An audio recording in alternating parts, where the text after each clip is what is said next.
sevens game. The lungs and the legs are what get fatigued first, and then the mind goes after that.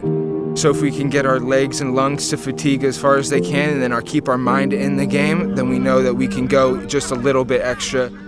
Doesn't mean we're going to play a whole nother game. It means that last 30 seconds, the last minute, that last 2 minutes, that's all we need.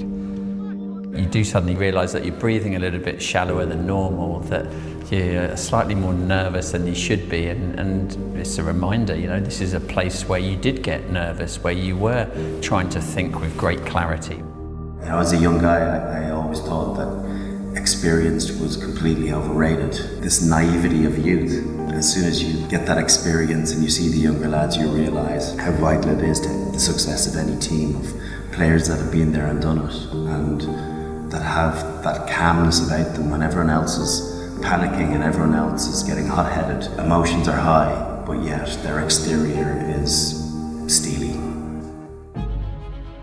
You can never really practice for being nervous. Nerves are nerves. Like, you've got to be in that side, in that arena.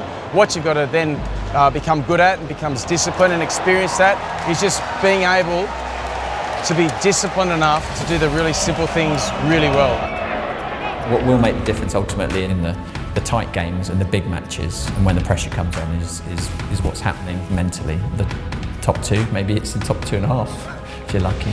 From a physiological point of view, you have to be cool as you like, because big pressurised situations, big pressurised moments take for very cool heads and clear thought. Every job you give everything you got, and you get on to the next one after that. We attack, play what's in front of us, we take care of the ball, we're quick in our threes. It's the opportunity to still see 360 when the cloud's coming in with fatigue, with decision making, with the opposition being ahead or you being ahead, the clock's running one way, something else is happening. You've got to still think very clearly, you've got to communicate clearly, and you've got to make the right decisions, you've got to execute them all under pressure. Now the top players are going to be able to do that.